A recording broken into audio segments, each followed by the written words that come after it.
તો સ્વાગત છે ફરીકવાર આપણી યુટ્યુબ ચેનલ નકુમરીશની અંદર. આજના વિડીયોની અંદર વાત કરીએ સરકારની એક સરસ મજાની યોજના આવી છે, પરિવહન યોજના. આ યોજના અંતર્ગત છે ઓટો રિક્ષા અને લોડિંગ રિક્ષા ખરીદવા માટે સરકાર તરફથી છે ધિરાણ આપવામાં આવે છે 2 લાખ રૂપિયા જેટલું. હાલની અંદર આ યોજના શરૂ છે. વિગતવાર યોજનાની માહિતી મેળવીએ. ખાસ આ વિડીયો તમારા મિત્રો સુધી શેર કરી ચેનલની અંદર નવા આવેલા હો તો ચેનલને પણ સબસ્ક્રાઈબ કરવાનું ભૂલતા નહીં. અંદર વાત કરીએ સરકારની સરસ મજાની યોજના એટલે કે પરિવહન યોજના. આ યોજના અંતર્ગત છે મિત્રો, જો તમારે ઓટો રિક્ષા કે લોડિંગ રિક્ષા ખરીદવું હોય તો સરકાર છે તમને વાહન ખરીદવા ઉપર છે વિશેષ મિત્રો ધિરાણ આપતી હોય છે. હવે વાત કરીએ આ યોજનાનો લાભ છે અરજદાર સામાજિક અને શૈક્ષણિક રીતે પછાત વર્ગ પૈકી છે રબારીને ભરવાડ જાતિનો હશે એને મળવા પાત્ર થશે મિત્રો. અરજદારની વાત કરીએ 3 લાખ કરતાં ઓછી હોવી જરૂરી રહેશે મિત્રો. અને અરજદારની ઉંમર છે મિત્રો જાહેરાતની તારીખે છે મિત્રો 21 થી 45 વર્ષની વચ્ચે હોવી જરૂરી છે.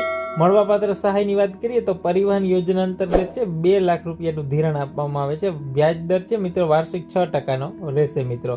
લોન માટે ઓનલાઈન જ અરજી કરવાની છે. તમને અહીં વેબસાઇટ આપેલી છે 20/11/2024 છે. ફોર્મ ભરવાની છેલ્લી તારીખ છે મિત્રો. અરજી કરતી વખતે છે આધાર નંબર અને વિશેષ બેંક ખાતાની ડિટેલ પણ આપવાની રહેશે. અને અગાઉ લોન માટે છે ઓનલાઈન અરજીઓ છે અધૂરી કે વાંધા અરજીઓ છે હોવી ન જોઈએ મિત્રો. ખાસ કરીને તો એક તમામ વિશેષ મહત્વની માહિતી છે. ખાસ આ ઓનલાઈન વેબસાઇટ છે એના ઉપર જે લોકો છે એસીબીસીની અંદર આવતા હોય અને રબારી અને ભરવાડ જ્ઞાતિની અંદર આવતા હોય તો એના માટે સરસ મજાની છે પરિવહન યોજના આવી છે. તો આ વિડીયો તમારા મિત્રો સુધી શેર કરી દેજો.